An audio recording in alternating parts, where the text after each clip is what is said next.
Thank you, bud. Thank you very much, boy. This is some group. Some group. Nice to win, isn't it? Isn't it nice to win? Robert, thank you very much for that incredible introduction, and thank you to everyone from First Baptist Dallas. Thank you. Pastor, you and Amy have stood with us since the very, very beginning, and I will always stand with you. I've told you that, and I mean that. I will always be with you.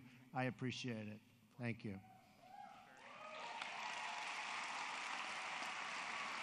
And I'm honored to join you at the first ever 4th of July Freedom Rally taking place here at the Kennedy Center as we pay tribute to those who have proudly served our nation in uniform. Thank you very much.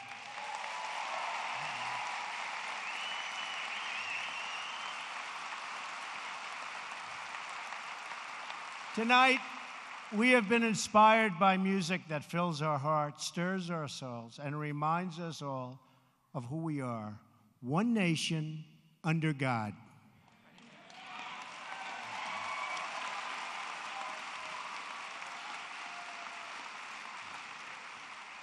To First Baptist Music Director Doran Bugg, and to every musician and member of the choir who has performed with such incredible grace and skill. And I heard them backstage. I said, let me out there. That is the most beautiful music.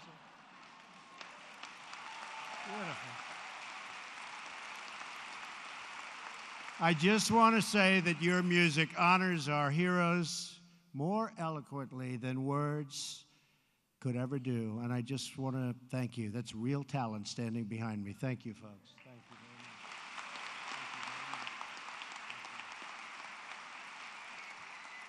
And let me say to the hundreds of veterans with us tonight that for my very first Independence Day celebration as president, there is no place I'd rather be than with you.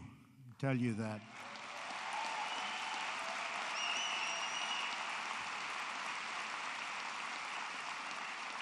And I promise you, and you see it happening day by day. Just the other day, we signed Veterans Accountability. They've been trying to do it for 40 years.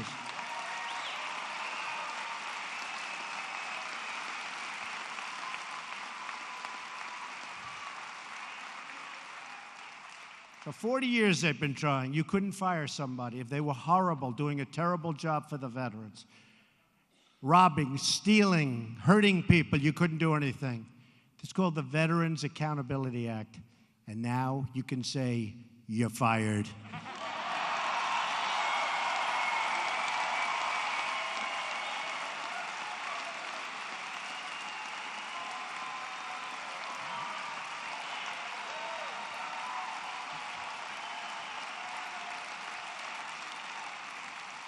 Thank you. And I promise you that we will always take care of our great veterans, always. Right, Louis? You better believe it. And Paula's up there. Paula White has been so helpful. Thank you. I love you too, actually. You've shed your blood, you've poured your love, and you've bared your soul in defense of our country, our people, and our great American flag. Your loyalty to our nation is measured not merely in words, but in deeds. You raced through gunfire, stared down enemy forces, and ran past the gates of hell to fight and to win for America, and you won for America, and we're going to take care of it.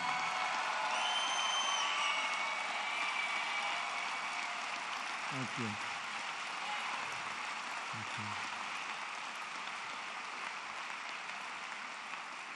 The story of America's men and women in uniform is the story of freedom and overcoming oppression, the strong protecting the weak, and the good defeating evil. There's a lot of evil out there, I want to tell you. There's a lot of evil. I was left a mess, the fact is, but we're cleaning it up. You watch, cleaning it up. Cleaning it up. We are awed by your service and your sacrifice. And so to the veterans here tonight, of which there are many, will you please stand right now? Please stand. Thank you.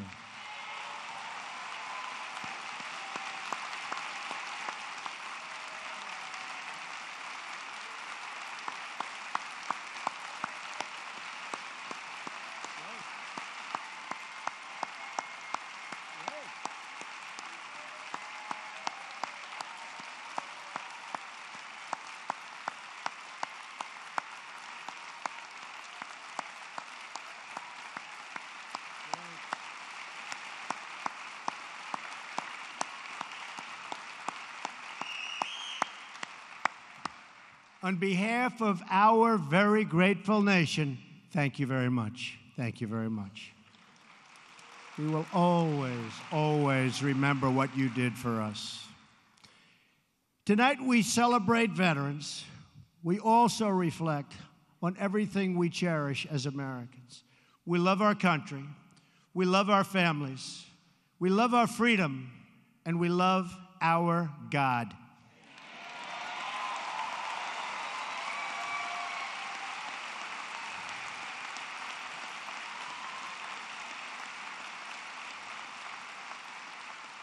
Since the signing of the Declaration of Independence 241 years ago, America always affirmed that liberty comes from our Creator.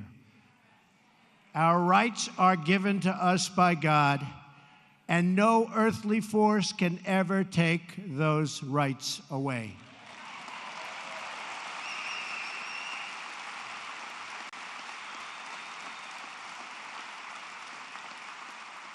That is why my administration is transferring power out of Washington and returning that power back to where it belongs, to the people.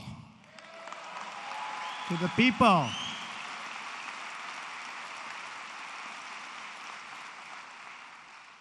The fake media is trying to silence us, but we will not let them, because the people know the truth.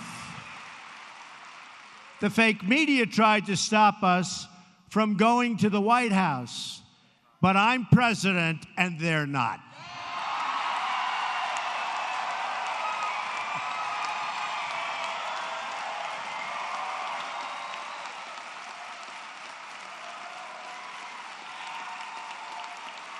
Thank you.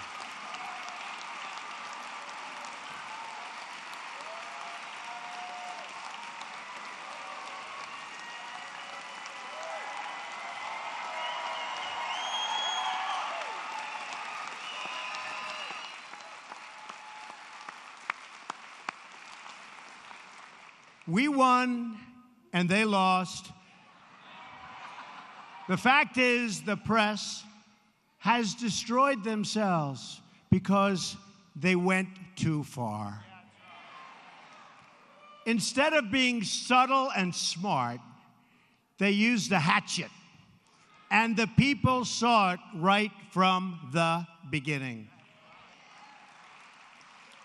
The dishonest media will never keep us from accomplishing our objectives on behalf of our great American people. Will never happen.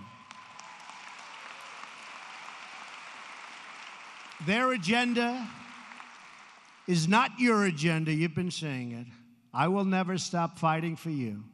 I am delivering on trade, on the economy, on the Supreme Court, on the Second Amendment, on our military, for our veterans, and on our borders, where we are doing record stoppage.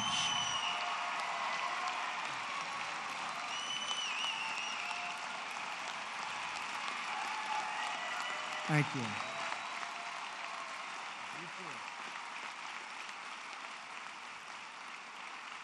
And we are supporting our incredible police and law enforcement.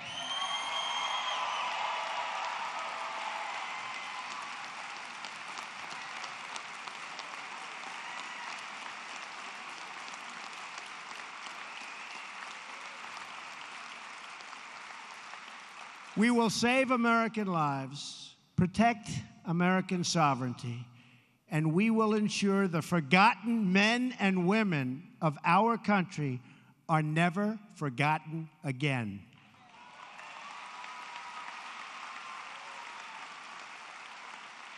For too long, politicians have tried, oh, have they tried, to centralize authority among the hands of a small few in our nation's capital.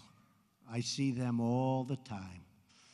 Bureaucrats think they can run over your lives, overrule your values, meddle in your faith, and tell you how to live, what to say, and where to pray.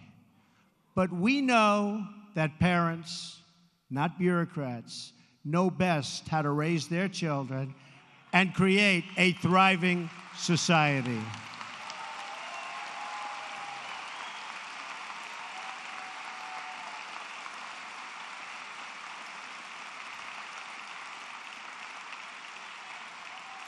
And we know that families and churches, not government officials, know best how to create a strong and loving community.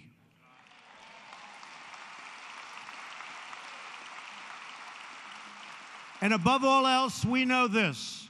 In America, we don't worship government, we worship God.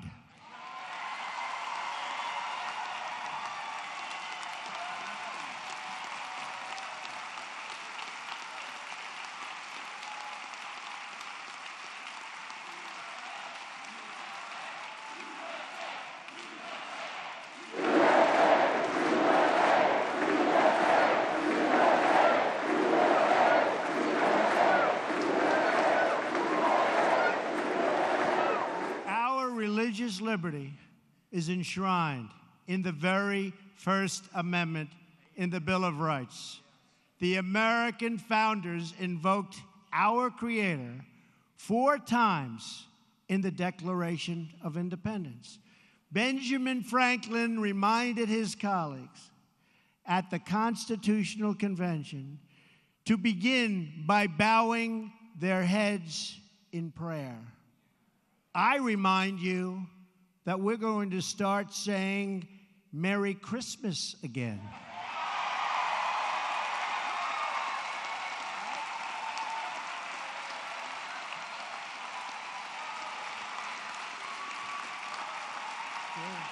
True.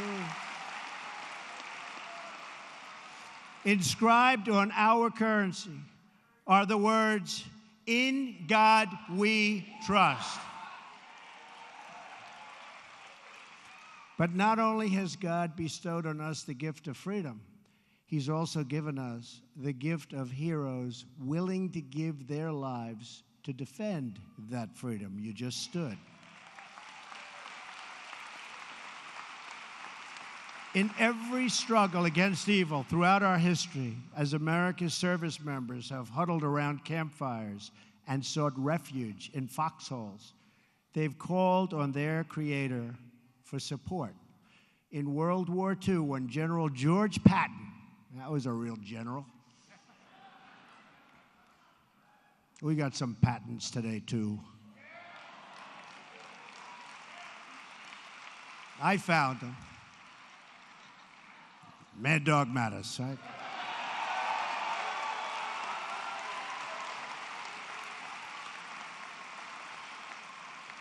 And he doesn't like doing a lot of talking, but I want to tell you, ISIS, it's a whole different ballgame, folks.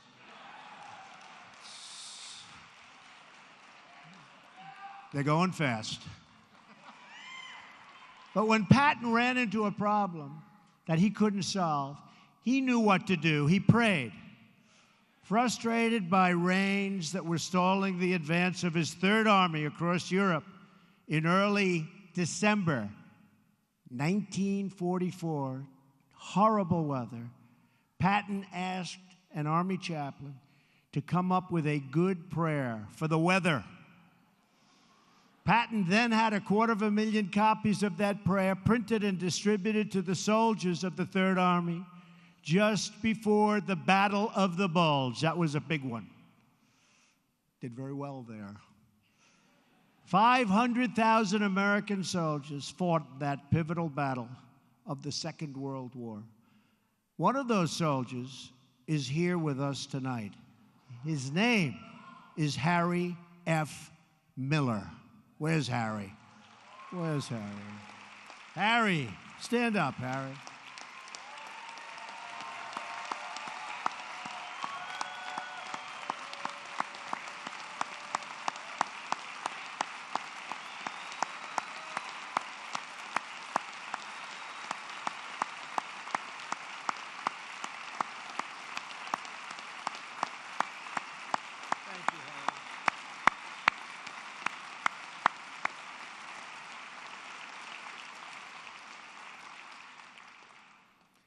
Like many of the heroes of his generation, Harry wasn't exactly straightforward about his age when he enlisted in the Army Reserve. Shame on you, Harry. He was just 15, but he told them he was old enough to join. Then he immediately asked for a transfer to active duty. 6 months after he enlisted, Private Miller was on his way to Europe to fight for our country. Right.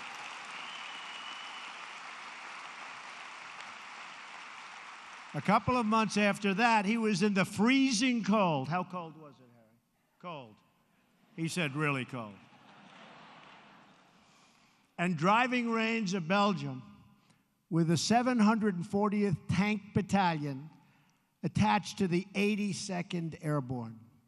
As the Battle of the Bulge began, Harry got his orders to go find tanks at a weapons storage facility. When he arrived, he says, he and his friends found nothing but tanks. They were all over the place, right? Nothing but tanks. But they didn't let the tanks stop them. Out of what spare parts they could find, and through sheer grit and resolve, they somehow managed to repair 3 of those tanks and get them all set for action and ready to fight. And before long, those 3 tanks were nose to nose with the lead elements of a German SS Panzer division, and that was tough stuff. In a short time, those tanks had knocked out the first 3 tanks of the enemy, and the entire German division retreated. They left. Good. That's good, Harry. That's good, Harry.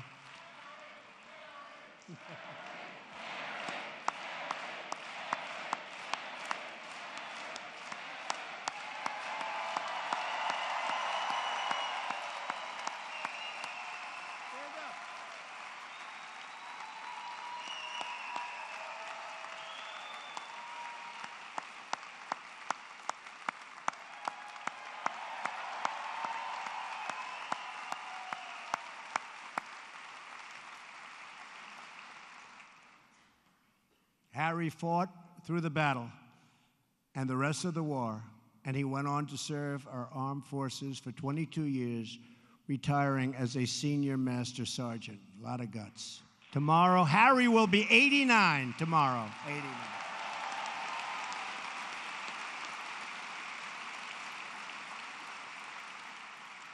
So on behalf of this very large group in this beautiful building, Senior Master Sergeant Miller, happy birthday. Thank you for your lifetime of service, and thank you for helping out. Thank you very much, Aaron.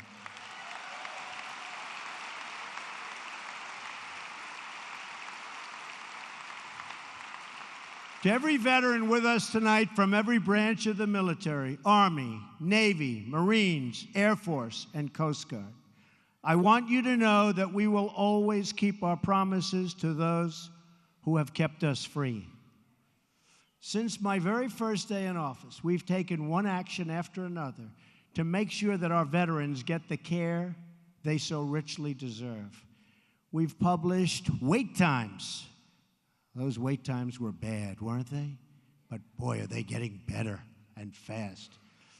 And we've published them at every VA facility, delivered same-day mental health services at every VA medical center, nearly doubled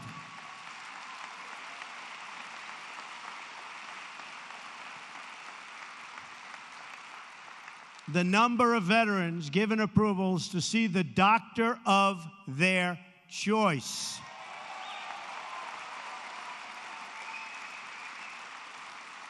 And as I said, just signed brand new legislation. Went through the House, went through the Senate, and I signed it so fast. We didn't want to take any chances, right, Harry? To ensure every VA worker is held accountable for the quality of care they provide to our veterans.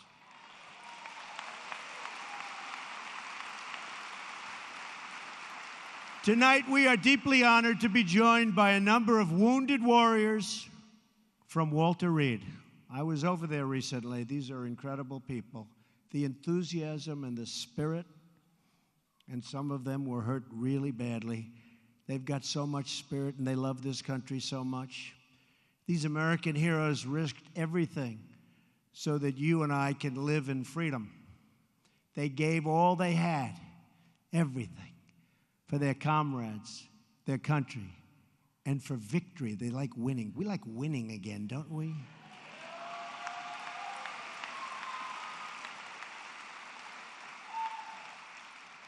You know, in the old days, we used to win. We sort of just keep fighting and fighting and fighting. We're going to win again, folks. We applaud their strength, their courage, and we really support that incredible win that they have. The will is so strong, and that's what they want to do, is they want to win, and they want to win for you. So thank you all very much for being here. That was great.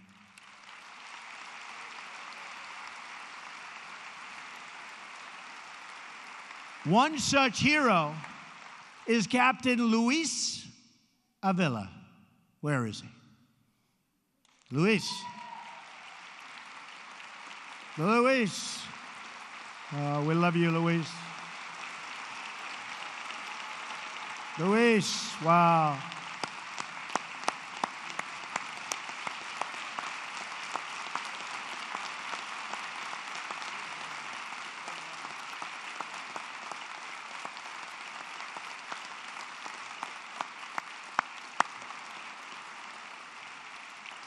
Luis is here tonight along with his wife, Claudia. Thank you, Claudia.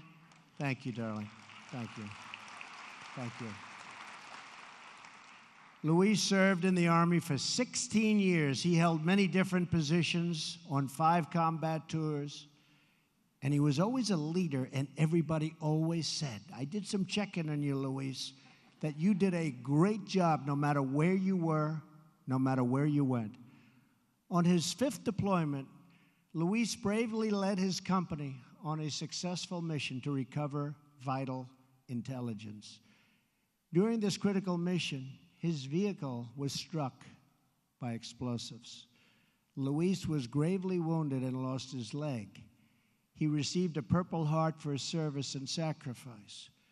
To Luis and Claudia, we will never forget the courageous sacrifice that you made for all of us in this room tonight and for everyone in our country. Thank you. Thank you, Luis.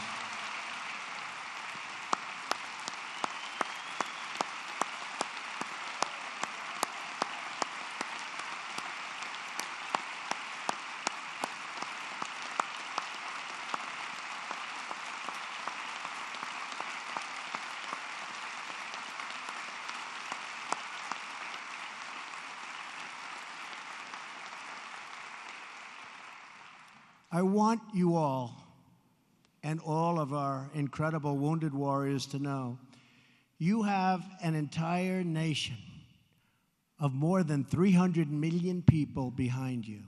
And our nation's getting strong again. Do you notice? Getting strong again.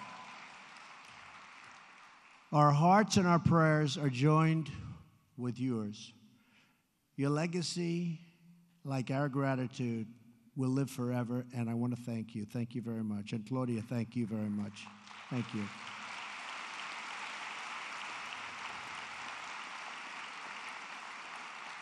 I also want to speak to all of the people, see, you thought I forgot, in our faith community who are here with us tonight, veterans and non-veterans alike.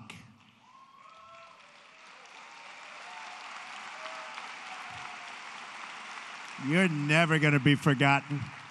You'll never be forgotten. My administration will always support and defend your religious liberty.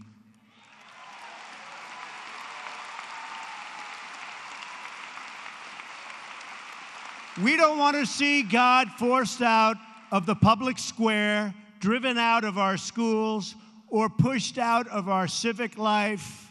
We want to see prayers before football games if they want to give prayers.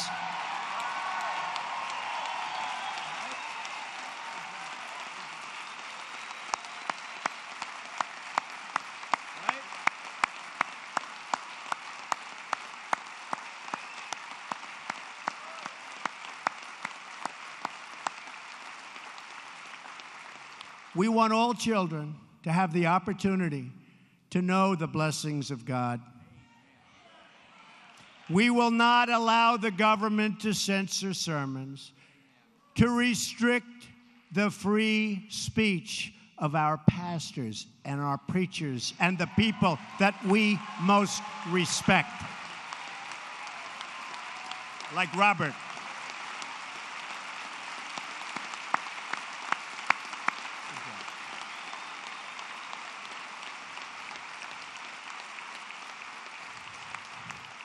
That is why, just as I promised Pastor Jeffress and other faith leaders, I just signed an executive order following, and this is something that makes me very happy and very proud, following through on my campaign pledge to stop the Johnson Amendment from interfering with your First Amendment rights.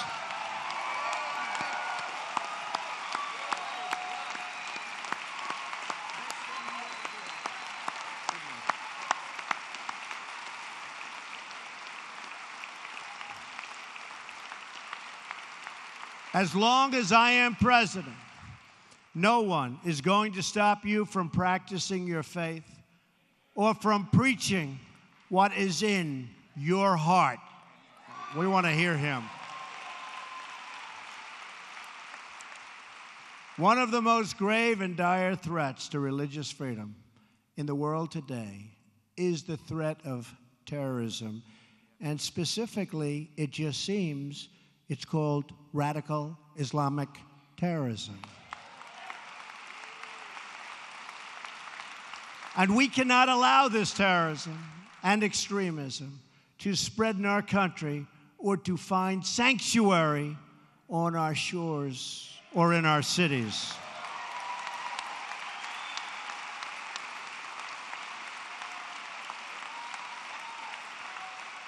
We want to make sure that anyone who seeks to join our country shares our values and has the capacity to love our people.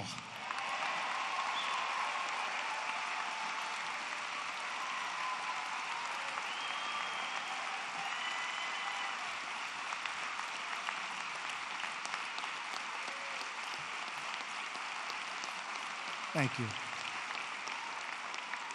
Together, we will protect our families, our nations, and our borders. And yes, by the way, for those that are curious, we will build the wall, okay? Because we understand that a country is more than just its geography. A nation is the sum of its citizens, their hopes, their dreams, their aspirations. America is a land rich with history, traditions, and values.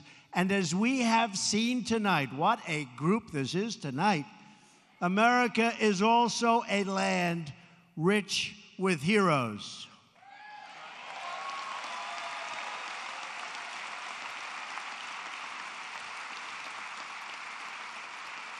And though we have many stories, we all share one home and one glorious a destiny that's getting better and better every single day.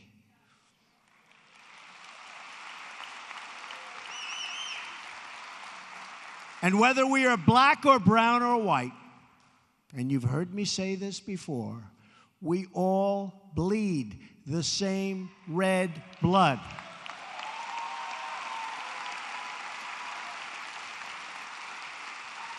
We all salute the same great American flag. And we are all made by the same Almighty God.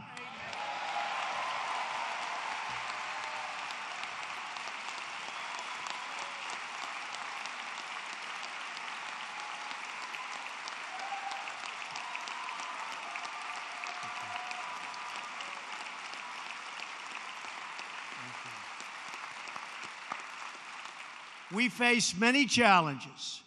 There are many hills and mountains to climb. But with the strength and courage of the patriots assembled in this room tonight, we will and you see it all the time, and we're doing it all the time because we're scaling those summits, and we will get the job done.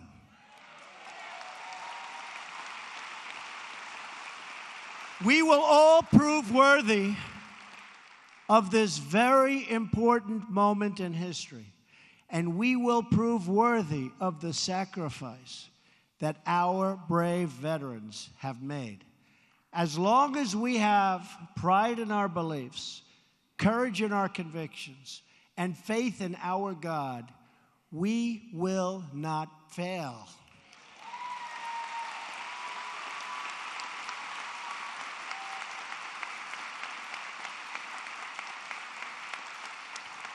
As long as our country remains true to its values, loyal to its heroes, and devoted to its Creator, then our best days are yet to come, because we will make America great again.